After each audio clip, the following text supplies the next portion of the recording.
Right then, we just arrived at jonchery, just in front of me now. Looks lovely, they've been starting to drain it down already. This is what all the excitement's about. Started draining it down, water level's down at the moment. They do that using the monk system. This is swim 1. Wind's hacking down here, it doesn't half look good for a bite. So excited for this, it'll be brilliant. Later on, Mark will be here, Mark the bailiff, he lives on site. He was the one that kindly invited us down here to do my project and stuff. I'll catch up with you when I'm with Mark.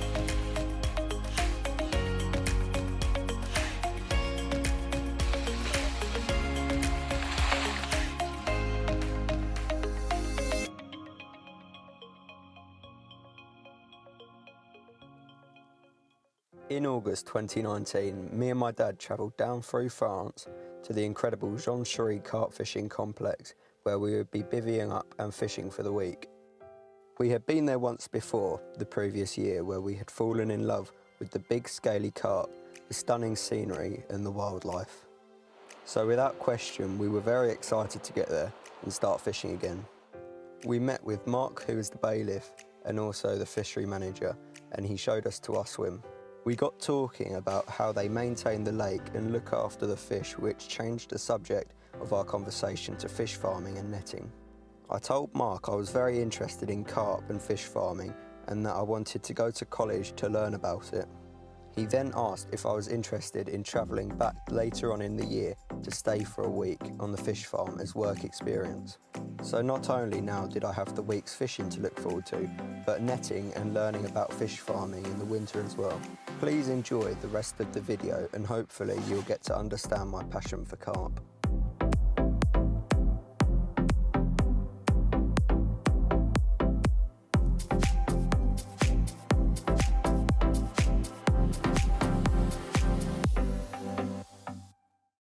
Sorting roach. The sorting of the roach is very important. The aim of this job is to prevent any nuisance fish such as perch and poisson chat getting mixed into the roach ponds, as this would cause major cross-contamination and could lead to losing customers. I mean, if you buy a ton of roach for your fishery, you don't want these other fish mixed in, particularly the poisson chat, as they are a massive nuisance fish in France. They are very greedy and eat into all the natural food stocks as well as anglers' baits, which takes the food away from the roach and the bigger fish. The reputation of the whole fish farm would collapse if even a single poisson chat was mistakenly delivered to a customer.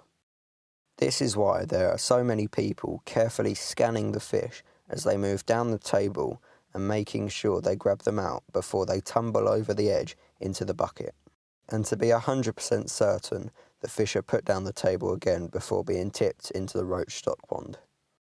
Poisson chat have very sharp spikes on their fins that stick in your hand like needles if you don't wear the protective gloves when you pick them up. Very painful and bloody. I learnt some French swear words whilst I was doing this job. Netting an undrained lake. Netting an undrained lake is labour-intensive and very hard physical work. Basically, it's about dragging a massive long net by hand through a muddy, silty lake. The mud is 2 feet deep and sticky like glue, so just lifting your leg up to walk seems nearly impossible. It's very easy to fall over too. We pull the net from the shallow end up to the deeper end where the monk system is, and then it's gathered in from each side, gradually making the net smaller and smaller. We had 2 people on each side pulling and 2 people at the back shaking the silt out of the net to make it lighter to pull. I was on this side of the net with Mark, and he helped me learn to keep my balance and not fall over. Sort of. When the net is very small with all the fish packed in, the aerator is put right next to the fish to give them lots of oxygen and to keep them healthy and stress-free. The reason netting is done like this is because water is a valuable resource in short supply in France, and a drained down lake can take a very long time to fill up again, which is bad for the fish and bad for the anglers. Lakes are either netted every year or every other year depending on how many and how big the fish are. This also allows fish to grow more when they are left alone to feast on all the natural food. The actual netting can take up to a couple of hours, but it's worth it because it's a good way of getting tons of fish out quickly for the stock ponds. The fish are carried in big buckets up to the tanks on the lorry and driven back to the farm. One thing I learnt when I was in France doing my work experience is how important it is to do things in the quickest way possible, get all the jobs done without harming the fish in any way, and it's important to keep the fish healthy and safe. Natural fish farming. Paul Bachelier's fish farm grows its carp in a unique and natural way that makes sure it produces a stock of beautiful, big, healthy carp. They are grown in rich, silty lakes that are stuffed full of natural food, like bloodworm and shrimp, instead of being force-fed on commercial carp pellet in small growing-on ponds.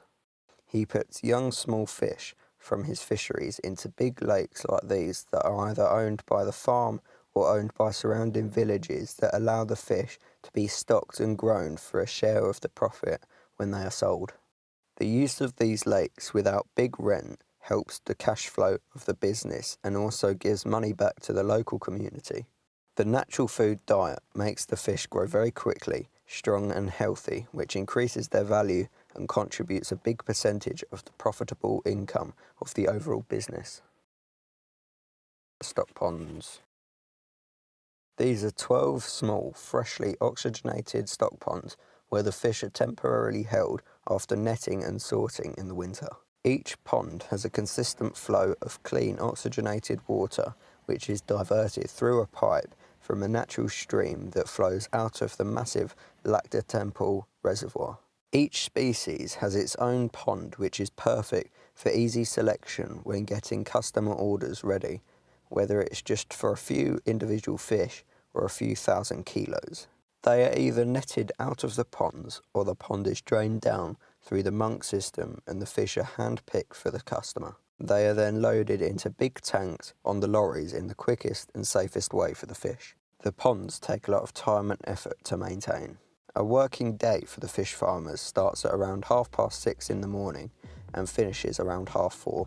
During my work experience, I also went around all of the ponds between 9 and 10 at night to clear the main inlet grill and each of the pond's outlet grills to make sure the ponds didn't flood and overflow, which could allow the different species of fish to get mixed up.